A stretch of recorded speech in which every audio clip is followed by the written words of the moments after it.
भारतीय संविधान में पता है, एक ऐसा वाक्य है जो हम सबकी जिंदगी पर हर रोज असर डालता है। जी हां, तो आज हम उसी एक पावरफुल वाक्य की दुनिया में उतरने वाले हैं। ये है अनुच्छेद 14। और देखिए, ये सिर्फ वकीलों या जजों के समझने की चीज नहीं है। नहीं, ये हम सबके लिए है।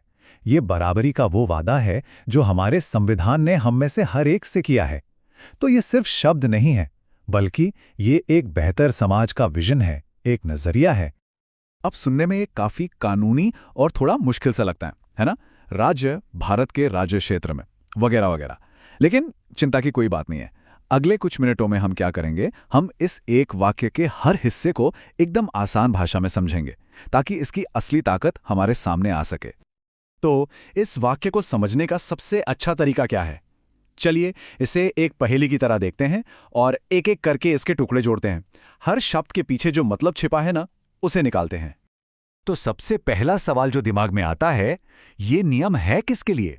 मतलब संविधान का ये जो आदेश है, ये असल में किसे कुछ करने से रोक रहा है? तो इसका जवाब है राज्य।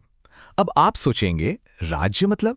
देखिए, आसान भाषा में राज्य का मतलब है सरकार का हर रूप। सोचकर देखिए, चाहे वो दिल्ली में बैठी केंद्र सरकार हो, या आपके शहर का नगर निगम, या फिर गांव की पंचायत, ये नियम सब पर लागू होता है। ये असल में सत्ता पर एक लगाम है।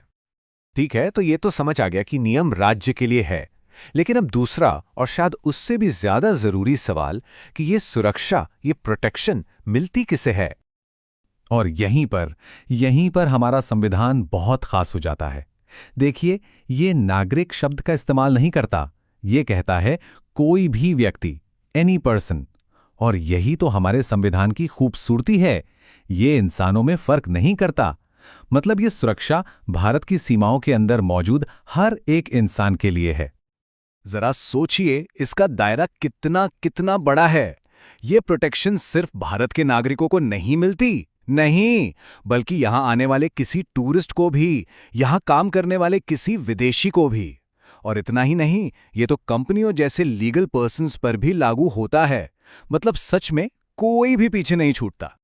तो अब तक हमने क्या जाना कि ये नियम सरकार के लिए है और ये सुरक्षा हर व्यक्ति के लिए है। ठीक है, तो चलिए अब इस अनुच्छेद के बिल्कुल दिल में उतरते हैं। इसके दो बहुत मजबूत स्तंभ हैं, दो पिलर्स। इसे ना एक क्रिकेट मैच की तरह समझिए। विधि के समक्ष समता, ये एक रेफरी अंपायर की तरह है। इसका काम है ये देखना कि कोई भी खिलाड़ी नियम न तोड़े, किसी को कोई खास फायदा न मिले, सब बराबर। वहीं दूसरी तरफ विधियों का समान संरक्षण, ये एक अच्छे कोच की तरह है, जो ये पक्का करता है कि टीम के हर खिलाड़ी को प्रैक्टिस का, खेलने का बराबर मौका मिले। तो एक गलत फायदा उठाने से रोकता है और दूसरा सबको बराबर मौका देता है। तो हमने शब्दों को तो तोड़ तोड़ कर समझ लिया, लेकिन रियल वर्ल्ड में, असल जिंदगी में इसका क्या मतलब है? आखिर ये एक वाक्य इतना ज्यादा इंपॉर्टेंट क्यों है? क्योंकि ये हमारे लोकतंत्र की आत्मा है।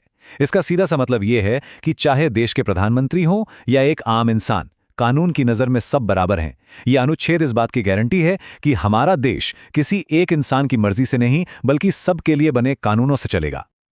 चलिए अब इस वाक्य पर एक बार फिर से नजर डालते हैं। अब जबकि हम इन शब्दों का असली मतलब जानते हैं, राज्य का, कोई भी व्यक्ति का और बराबरी के उन दो स्तंभों का, अब इसे दोबारा पढ़िए। महसूस हो रहा है ये वाक्य अब कितना ज्यादा पावरफुल लगता है?